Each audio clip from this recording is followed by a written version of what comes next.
va parler des autres acteurs de cette UFC 311. Après les deux podcasts dédiés au main et co-main event, on va parler de Prochaska, on va parler de la fraude Peyton Talbot, enfin exposé aux yeux du monde, et puis Monsieur Grant Dawson qui confirme vraiment les espoirs placés en lui, et puis surtout que cette catégorie lightweight est ultra chargée, tout simplement parce que c'est quelqu'un peut-être que vous ne connaissez pas, mais qui est pourtant très très fort. On va voir tout ça ensemble, c'est parti. Generico Frederico. Soit. Avec Winamax, ton premier dépôt est doublé jusqu'à 100 € en pari gratuit. Dépôt 100 €, 100 € en pari gratuit, plus 10 € avec le code la sueur 10, 210 € pour parier. Attention, les jeux d'argent sont interdits aux mineurs. Jouer n'est pas une alternative au travail et ne permet pas de s'enrichir, donc jouez de manière responsable. Allez, on va se lâcher, c'est parti pour un peu de divertissement. Peyton Talbot, les gars, Peyton Talbot, donc non seulement il avait réussi à faire sortir Frank Ocean de sa cave pour l'événement, et Frank Ocean, comme nous tous, a été témoin vraiment d'une performance... C'est un chanteur. Hein. Oui, complètement chanteur, franchement, Prime Frank Ocean, c'était quelque chose, les gars, 2013. Bref, terrible, moi vraiment performance terrible, pour une fois qu'il lui mettait un gars qui était même pas un test, c'était enfin, on va voir ce qui se passe contre un gars qui a un tout petit peu, mais vraiment un tout petit peu de lutte, un petit peu de sol, mais qui a 37 piges, qui est déjà rincé. Rien, vraiment, et aucun ajustement au fil des rounds. Moi vraiment ça m'a énervé. Ça m'a énervé parce que c'est même pas le truc où tu te dis tu perds, mais parce que c'est un petit peu serré. Non, c'est là, le gars perd tous les rounds, il y a même un juge qui lui a mis un 18 lors du premier round, border 18 tellement il se fait dominer. Non, moi vraiment je descends du train, Rusty. Bah pour moi, je descends pas du train parce que en fait, alors bon, par contre, attention, hein, c'est clair que là c'est une défaite, c'est une gifle. Hein. C'est vrai que Raoni Barcelos, il a pris le gant, il lui a mis un peu un bitch slap dans le sens, il a fait ce qu'il a voulu à peu près avec lui. Il le mettait au sol, pas quand il voulait. Il y a quand même eu des takedowns qui ont été arrêtés par Talbot, mais enfin dans les 3 rounds, il l'a mis au sol dans les 3 rounds et au sol, bon bah Talbot, il n'a pas été soumis, oui, mais il faisait pas non plus, il pouvait pas faire grand chose. Il se relevait pas quand il voulait, il défendait, mais c'était vraiment il était en position défensive quasiment tout le combat quand il était au sol. Et le 3e round, la manière dont ça s'est terminé, ça a commencé à sentir très très très mauvais. Il était en train de prendre un grand pente des enfers. Enfin, fallait voir s'il y avait eu 10 secondes de plus, mais la position, c'était en mode oula, ça va s'arrêter. Mais la raison pour laquelle je descends pas du train encore, c'est que bien qu'il ait perdu par décision unanime, à part la fin du 3e round où là ça commençait à sentir le roussi, en fait, le reste du temps, bon, il a été dominé, mais il n'a pas pris ultra cher non plus, et c'était beaucoup parce que lui faisait des très mauvais choix. Donc pour moi, c'est une défaite qui va lui apprendre énormément de choses s'il l'apprend de la bonne manière. Il s'est pas fait démonter la gueule non plus. Il a perdu de manière très nette. Il s'est fait dominer dans des endroits où on a vu que, ah oui, d'accord, en fait, il n'est pas prêt.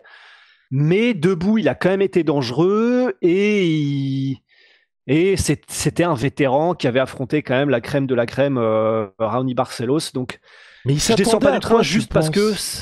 Tu penses qu'il s'attend? Parce que c'est ça qui, moi, m'a énervé, en fait. C'est que, premier round, à la rigueur, il peut se passer ce qui s'est passé. Ensuite, tu fais les ajustements de, en fait, ok, le gars, il va pas tomber sur un 1-2, donc il va falloir que je me déplace, et je sais ce qui peut se passer. En plus, tu peux même te servir des enseignements du premier round pour dire, je me suis pas fait soumettre, alors que le gars a passé 3 minutes 50 en contrôle total.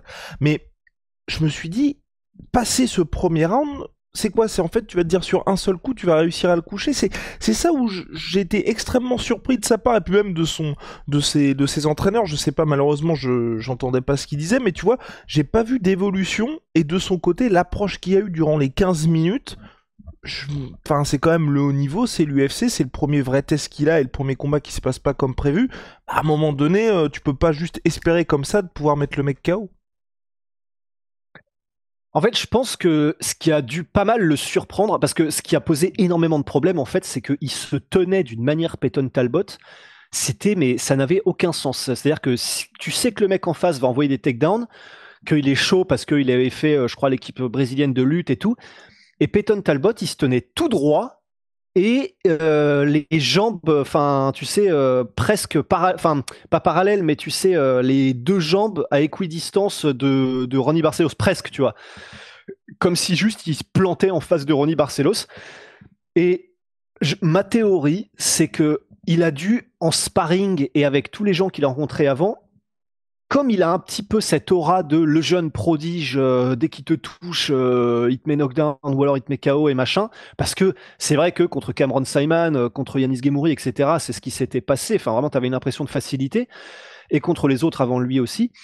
Mais et là, il est tombé contre un gars qui n'avait pas du tout cette déférence et qui n'avait pas du tout juste ce respect et cette peur parce que l'aura d'eux. Il a fait son taf, Ronnie Barcelos, parce qu'il a 37 piges et qu'il en a vu d'autres. Enfin, il a quand même affronté Umar Nurmagomedov, tu vois, il a affronté puis d'autres mecs vraiment très très bien classés, donc il en avait vraiment vu d'autres.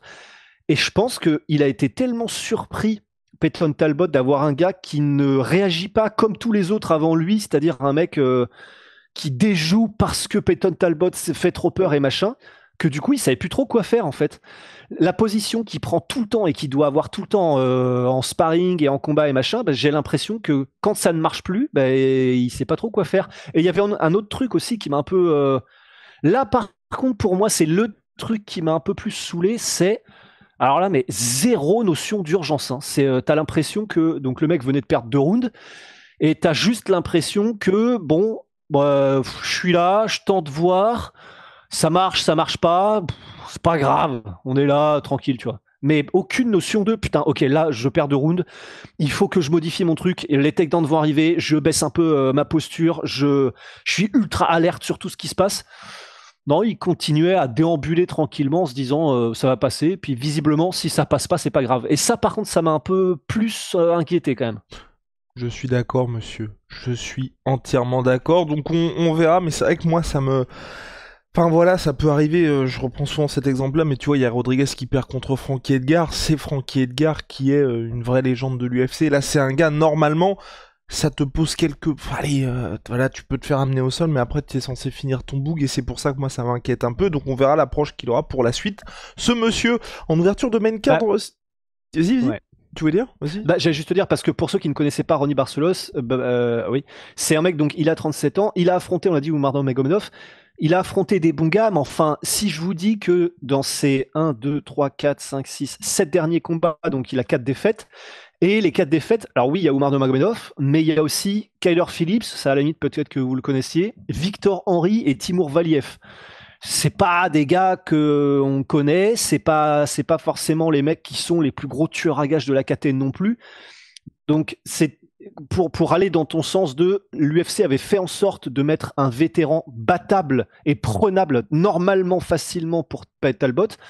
Bah voilà, ça vous donne un peu une idée quoi. C'est un bon mec expérimenté, mais il était censé le dégommer, Peyton. Ben ouais. On avance avec l'ouverture de la main card. Kevin Holland, le frérot de Rusty, qui... Bah ouais. Ah non, mais c'est terrible. Bah en fait, là, la question, c'est... donc a perdu contre The Raider par soumission premier round.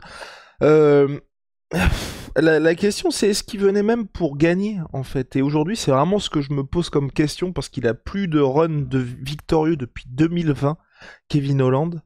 Ça commence à être très très chaud, et puis là, ouais, non, je sais pas tout simplement où va sa carrière.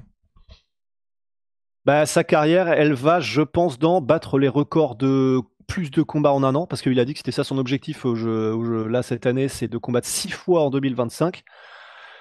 Mais effectivement, ça donne un peu l'impression qu'il a abandonné tout objectif sportif.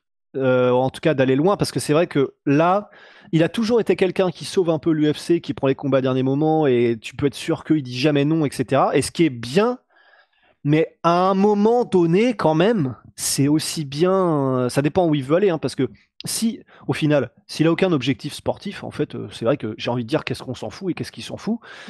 Mais on ne peut pas s'empêcher de se dire bon, il est à l'UFC et ça veut dire qu'il se satisfait d'être le gars qui, c'est pas grave s'il gagne ou il perd, juste il est là, il fait du divertissement. Là, il était là, il s'est fait mettre au sol en 2 secondes, mais voilà, quand il était en position en dessous, il parlait à Régnier de Reader, donc ça fait du divertissement, donc ça fait un peu des shorts où ça fait parler et machin. Et moi, je suis pas objectif parce que je le surkiffe, mais c'est vrai que en essayant de l'être un minimum, je peux quand même pas m'empêcher de me dire c'est vrai que même pour lui, ça doit être un peu étrange en fait comme carrière parce que tu te dis bon si ne serait-ce que tu vois bêtement admettons que ce que veut Kevin Holland on l'a entendu plusieurs fois c'est donc être bien payé. Alors oui tu peux être bien payé en alignant les combats et en n'arrêtant pas de combattre tout le temps et 6 combats par an, c'est vrai ça peut être une manière d'aligner les bifetons et puis d'avoir plusieurs jours de paye. Enfin déjà c'est vrai que quand tu gagnes bah, tu les doubles donc bon ça peut être bien de gagner quand même. Et deuxièmement, bah, si tu fais une.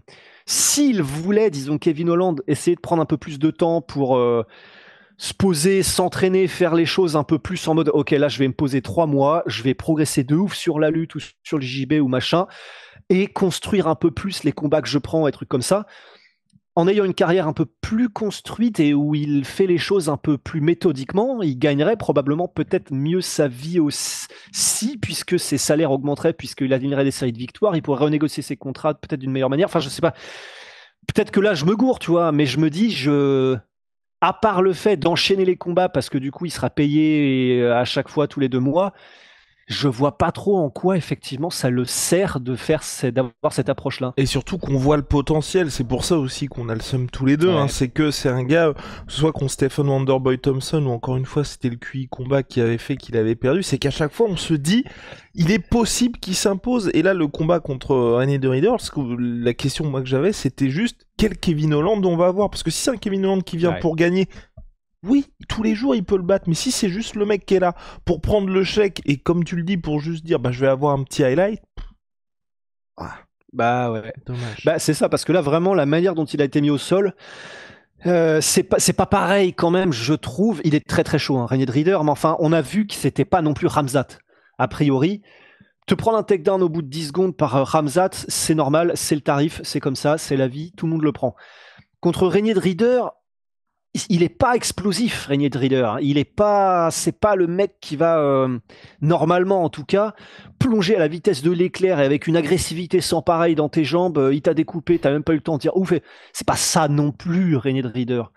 Il est chaud, mais c'est pas ça non plus. Et là, effectivement, le fait que, disons, c'est pas normal, je trouve, pour Kevin Holland d'être aussi facilement découpé par un mec comme Reinier de Rieder.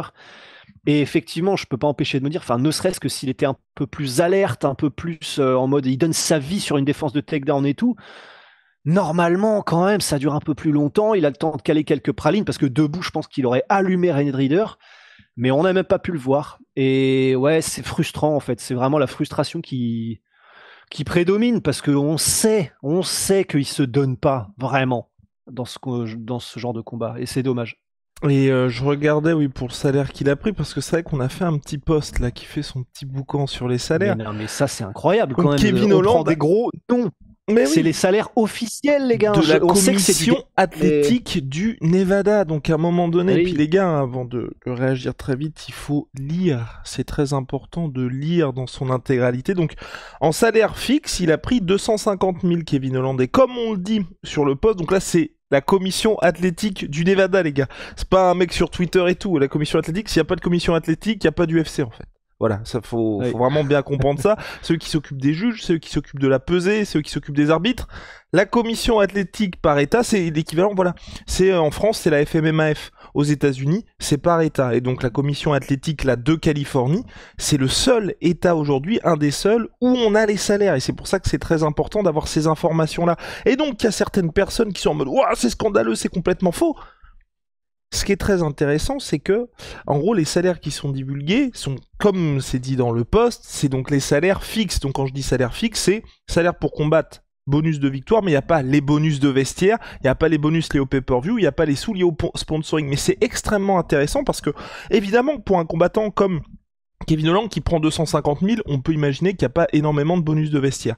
Mais pour un Islam Makhachev qui est à 200 000 en fixe, les gars, c'est son vrai fixe, 200 000. Sauf que, évidemment, et c'est précisé dans le post, il est pas reparti avec 200 000. Il a très certainement pris 2 millions de bonus de vestiaire, plus 1 million, 1,5 million liés au bonus de pay-per-view, plus en sponsoring 100 000 balles. Mais en fixe, Islam Makhachev pour le combat, c'est 200 000. Et ce n'est pas faux puisque c'est divulgué par la commission athlétique du Nevada et que, enfin, ils ne peuvent pas mentir, ils n'ont pas le droit de mentir. Hein. Enfin, Ouais. faut vraiment se dire que c'est vraiment des chiffres officiels. Là, on n'est pas sûr. Même c'est même pas Ariel Elwani. Hein. Là, c'est l'organisation qui s'occupe du MMA et de l'événement là qui diffuse. Et c'est d'ailleurs cette diffusion là, l'UFC par exemple a fait en sorte que les chiffres ne sortent plus dans le Nevada pour rester dans un truc particulièrement opaque au niveau des négociations des salaires.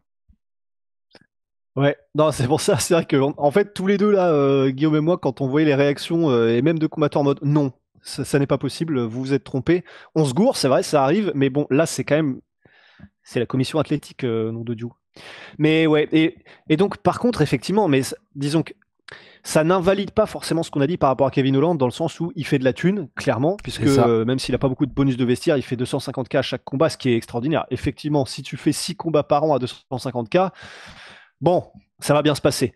Mais ça n'invalide pas le fait que, avec ce genre de contrat qu'il a, bah, probablement qu'il suffirait donc qu'il soit qu'il arrive à faire une série de victoires, mais en tout cas, ou alors qu'il gère sa carrière un peu différemment. Ça veut dire qu'il pourrait avoir, enfin, il suffit de 3 victoires d'affilée, il peut se faire un contrat en or encore plus. Et c'est pour ça que c'est un peu dommage, effectivement. Je trouve qu'il le voit un peu comme ça à la va-vite, quoi. Mais peut-être que c'est nous qui, pour le coup, peut-être que c'est nous qui comprenons pas et que si ça se trouve, tu vois, pour me faire l'avocat bah, de l'UFC pour le coup, mais ça se trouve, l'UFC lui a dit un peu en off, en vrai, Kevin Holland, si on peut compter sur toi pour dire oui à tous les combats et que ce soit divertissant tout le temps, peu importe que tu gagnes ou que tu perdes, t'inquiète, faut juste pas que tu perdes genre 8 fois Oui, d'affilée, c'est ça. mais on est là pour toi, t'es payé 250K et let's go. Donc peut-être que c'est ouais, ça c'est aussi, ça. Je pense qu'on est dans ce truc-là. auquel cas, voilà, on est dans le faux, ouais. Mais c'est frustrant. C'est frustrant parce qu'on voit qu'il y a mieux à Oui, faire et qu'ils perdent des sportivement, oui. combats prenables. Enfin, je veux dire, quand il Oui. perd contre Ramzat, bon bah oui, c'est en mode bon bah très bien, allez, on se retrouve la prochaine fois. Mais là, ça fait plusieurs combats où on se dit, ah, il y avait peut-être moyen de faire autre chose.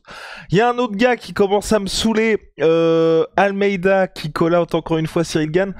Je ne vois pas comment un peu plus à chaque sortie, le mec peut être confiant dans un combat contre Cyril Gane. Parce que avec ce qu'il a sorti là contre Spivak, il se ferait mais ouvrir en deux. Et j'arrive au point où je me dis, bon, c'est vrai que Cyril, bon bah là il est dans une situation déjà faut qu'il revienne. Il a battu, c'était très chaud, mais il a quand même battu Volkov. Ce serait compliqué pour lui d'avoir Almeida. Mais j'aimerais juste qu'il y ait ce combat pour que les gens se rendent compte de... Ah oui. Ah oui, compliqué. Et malheureusement pour Almeida, moi je pense qu'il va vraiment falloir qu'il fasse le choix de catégorie parce que bah là, quand t'affrontes des vrais lourds, c'est quand même un petit peu compliqué. Après, en soi, pour moi, là, ça aurait du sens hein, de faire Cyril contre Almeida. C'est parce que il est sur 2 victoires d'affilée, peut-être même 3, non, 2 victoires d'affilée, je crois, Almeida. Le combat en lui-même contre Spivak, c'est. Alors oui, ça se finit au premier round par TKO, on peut se dire, pouah, dinguerie, il l'a éclaté. C'était pas si facile hein, quand même. Bah c'est pour Quand tu ça, vois c'est le juste, combat. c'est pour ça, tu vois que je me dis, wow là Ouais. là là là là là. En fait, c'est ce qui est très compliqué. C'est pour ça que je suis tellement pas confiant, mais même pour lui, enfin déjà je trouve qu'il est toujours en sous-dimensionné. Il a quand même 33 piges, hein, donc c'est quand même un âge où on peut pas se dire que sur le long terme, tu peux dire que tu vas vraiment construire et te dire, bah je vais continuer de prendre 8 kilos parce que ça peut être compliqué. C'est que dans son domaine de prédilection, Spivak il l'a un peu bougé et qu'il y avait eu le combat contre Curtis Blades où bah, c'est un peu la version 2.0 de Sergei Spivak et là il s'était fait finir. Bah, c'est pour ça. C'est pour ça que, en fait, de toute façon, il n'y aura pas 15 000 options pour Cyril. Et donc, pour moi, il y a moyen que ça se fasse, en vrai, ce combat. Mais il y aura danger. Mais c'est vrai que je serais quand même assez confiant aussi. Parce que la manière dont Spivak l'a retourné, alors ils se sont retournés l'un l'autre plusieurs fois. Hein. Il y a eu pas mal d'inversions, de reversals, je sais pas comment on dit en français, mais de renversement, tout simplement, oui. Mais c'est vrai qu'il donne pas non plus une impression de puissance Almeida qui fait que tu te dirais un peu comme Khabib en lightweight, une fois qu'il t'a mis la main dessus, t'es mort. Oui, si t'es Derrick Lewis, et encore que, il y a des moments où t'as l'impression que seulement par sa puissance, Derrick Lewis va arriver à le bouger ou quoi que ce soit. Mais je sais que ça n'est pas au sol que Cyril a le plus brillé dans sa carrière UFC. Je sais, mais je pense effectivement, comme toi, que ce serait le combat où on réaliserait que, bon, ok, il y a eu les combats contre John Jones et Francis Ngannou, Mais Cyril, c'est pas non plus la passoire au sol que les gens, enfin tel que les gens le voient, quoi. Et donc je pense que déjà, il faudrait qu'il le mette au sol Almeida, ce serait possible, bien sûr, c'est mais je pense exactement ça. que le côté... C'est ça, c'est ce que je me dis. C'est s'il le met au sol, ça peut être compliqué, mais Cyril, à part quand il a 3 orteils pétés contre Volkov, faut s'appeler Francis dans le 3e round ou John Jones pour y arriver. Et enfin, je veux dire, regardez ce qui s'est passé contre Spivak, c'était quand même très très compliqué pour le petit Sergei. Donc non, moi c'est pour ça, mais et que j'ai envie de voir ce combat aussi, que les gens se disent ah oui, c'est vrai. Mais encore une fois, ce qui serait compliqué et je pense que c'est ce qui risque de se passer, c'est que là, peut-être, j'ai pas vu les réactions, mais bon, Almeida, faut tempérer un peu les espoirs qu'on a en lui, mais qui est le combat contre Cyril, que malheureusement Cyril, à part quand il perd ou qu'il est blessé comme contre Volkov, les gars, il les humilie un peu, enfin, vous vous rendez pas compte du vrai niveau, on se fait en mode, oui, en fait, Almeida est claqué. C'est pas qu'Almeida est claqué, c'est juste que Cyril, le problème, c'est qu'il a un style, comme Prime Adesanya, on se rend pas bien compte du niveau des gars, parce qu'ils arrivent tout simplement pas à s'exprimer, et puis je voulais dire aussi, Almeida avec sa post-fight interview légendaire, qui termine par Let's go Las Vegas. Et tout le monde l'a hué. C'était drôle parce qu'il fait Let's go Las Vegas. T'as tout le monde qui se met à le huer. Il fait Let's go LA. Là encore, le gars, gros sifflet et tout. Après, il fait I love you Los Angeles.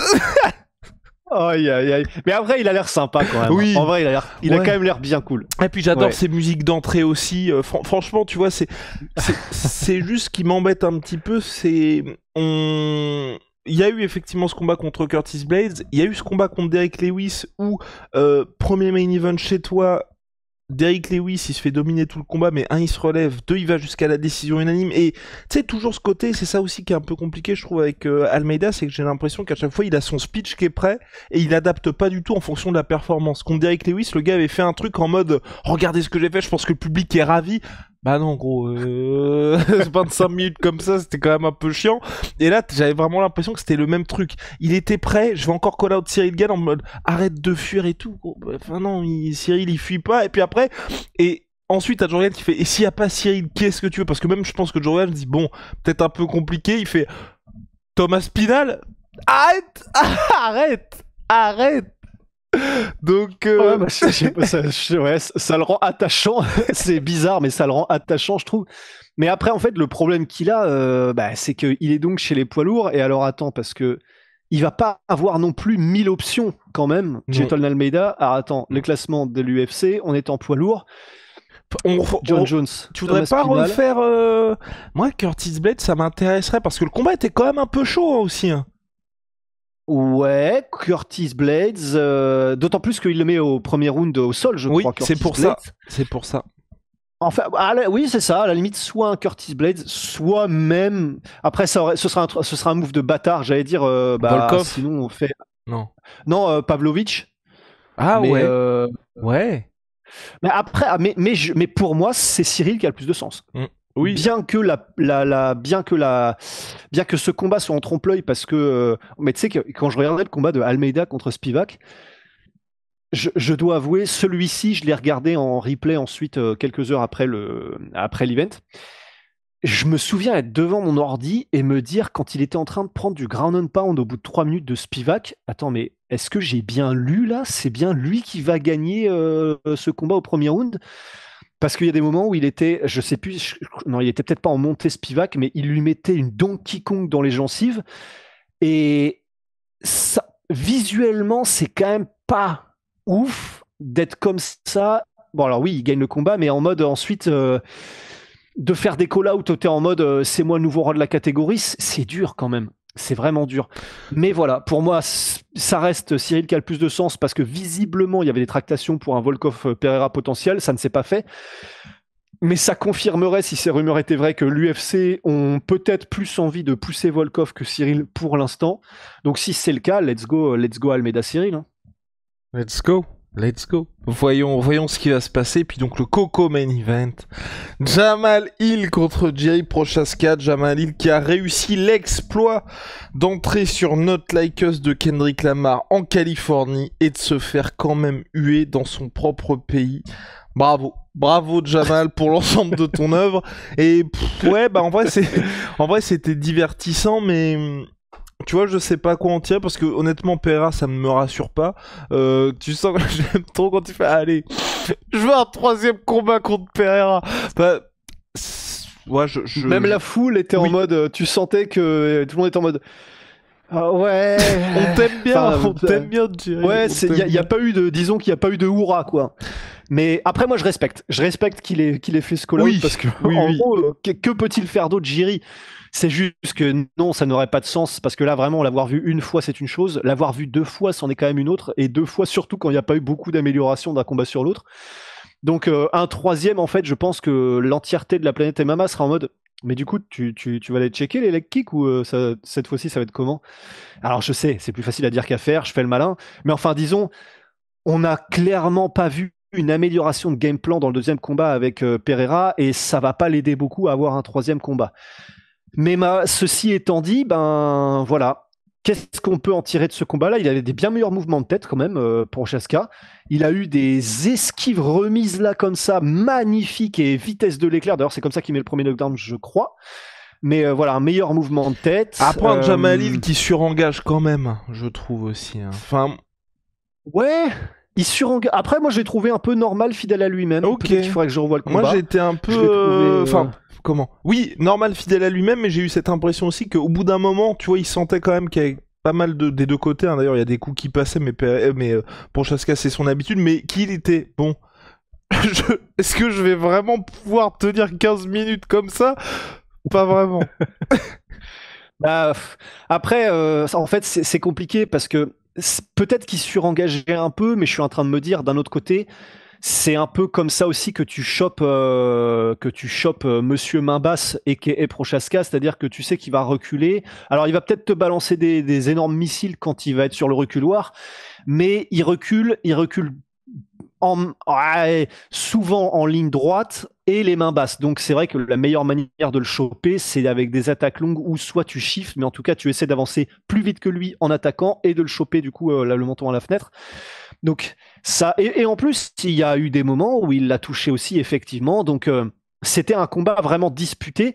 C'est simplement qu'effectivement, ben voilà, si vous ne vous appelez pas Alex Pereira, ça va être une fusillade. Alors ouais, vous allez toucher Jiri, mais vous allez en prendre aussi. Et généralement, dans cette espèce de tornade de Golemont, c'est toujours Pereira qui gagne. Oui, Pereira, mais quand c'est Prochaska, c'est Prochaska. Ouais. Oui, donc et ouais, c'est bon, fidèle à lui-même. Hein, il nous a dit, je dois changer, ce sera un nouveau Prochaska. Bon bah voilà, quelques petits ajustements, mais là, ouais. À partir de maintenant, où est-ce qu'on avance? Ça aurait été mieux pour la catégorie peut-être s'il s'était imposé parce que t'aurais pu avoir une revanche ou d'autres combats. Là, bon, il a perdu 2 fois, il s'est fait mettre KO 3 fois en tout, j'ai envie de dire, Jerry Prochaska. Donc que faire pour la suite? Compliqué, bah il y a toujours ce move en middleweight en vrai qui moi m'intéresserait, où là il y a une nouvelle histoire à faire, mais c'est vrai que là la meilleure chose qui pourrait lui arriver à Prochaska, et c'est là où il est quand même dans une bonne position, c'est attendre tranquillement qu'il y ait le combat en KLF contre Pereira qui a officiellement été annoncé pour le mois de mars, et c'est vrai que si en KLF s'impose, c'est un combat qu'on aimerait voir aussi. Ouais, pourquoi pas. Mais je suis comme toi, c'est vrai que c'est un peu dur d'en être réduit, entre guillemets, à espérer que le tableau change en haut de classement pour que les choses soient intéressantes pour notre jury national. Non, pas du tout. Enfin, quoique, il y a du bleu, du rouge sur le drapeau, Oui.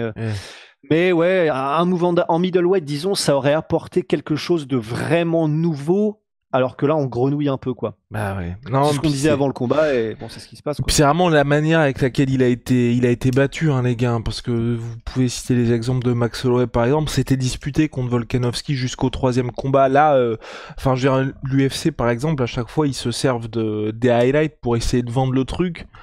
Là, ce sera un peu difficile. Hein. Donc ouais, bah on verra un peu ce qui va se passer pour Prochaska, et puis pour Hill. Back to pour lui, tu retour. Oui, pardon. Retour ouais, à la réalité, retour quoi. Ah là, ça va être dur. J'ai très très peur pour lui. J'ai très très peur. Ouais, bah d'autant plus que y a moyen qu'ils le mettent contre un Carlos Sulberg pour avoir un espèce de, tu sais, le dynamique croisé là. Que ce soit Carlos en fait, Hulberg, il y avait Rally Roundtree qui était prévu aussi comme combat de base. c'est vrai, c'est vrai. Même ça peut être très très cool. Ouais. Mais c'est deux combats où je ne mets pas il favori, hein, parce que vraiment là, il va être obligé. Il affronte pas cette nouvelle génération, mais des gars qui sont dans leur prime, on va dire, et qui sont, à mon sens, meilleurs que lui. En vrai, un Rally Roundtree, moi je pense que je mets heal. Ouais. Je pense que je mets heal et même debout, tu vois. Je pense que. Parce qu'il il est quand même bon, hein, en vrai, heal. C'est juste que c'est difficile de briller quand t'es contre Alex Pereira et Jiri Prochaska parce que c'est deux mecs qui sont. C'est vraiment des horreurs à se préparer pour et à les combattre. Mais contre le reste de la KT, contre des gars qui ont un style un peu plus classique, en vrai, il fait mal. Et en gros, il. Ça, c'est quand même rigolo, ça. Mais voilà, Jamal fait mal. Oh putain, là c'est la doublette.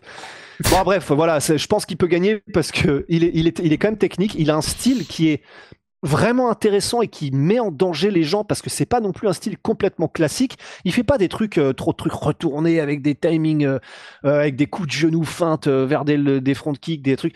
Mais il a un timing qui est étrange. Il a une gestion de la distance qui est vraiment bonne. Il fait mal quand il touche. Et honnêtement, sa démonstration, alors je sais c'était contre Glover, mais ce qu'il a fait contre Glover debout, c'était vraiment sublime. Et je pense qu'il peut le faire contre un gars comme même Carlos Hulberg. Enfin, je le mettrais pas forcément complètement mort d'avance, honnêtement. Ok. L'avenir nous le dira, mais je pense. Moi, je pense que ça va être tendu un petit peu pour ce monsieur, hein. Je pense qu'il a vraiment bénéficié de, tu vois, pouvoir passer entre les gouttes, qui n'ait pas affronté les Blachowicz, tous ces mecs-là qui pourraient un petit peu lui poser problème. Donc bon. Ouais, mais en tout cas, moi... Bref. En tout cas, c'était cette UFC, putain, cette UFC 311 très plaisant, Rusty. Puis voilà, oui. On a terminé pour le récap du reste de la carte. Les podcasts main co-main event sont dispo également. My Sweet Pea, les gars, My Sweet Protein, moins 30% minimum sur tout My Sweet Pea avec le code La Sueur. Regardez-moi cette casquette absolument incroyable, les compléments alimentaires que Rusty va vous chercher. Donc c'est dispo sur leur site, moins 30%. Let's go Crispy Waffles, c'est tellement un régal. Puis Holy Moly, révolution dans les boissons énergisantes. Complétez vous aussi le deck comme Big Rusty. Regardez-moi ça. Donc code La Sueur 5 pour votre première commande, boisson de réhydratation, thé glacé. Si vous avez déjà commandé chez eux, code La Sueur 10, moins 10%, on se retrouve très vite. Bye!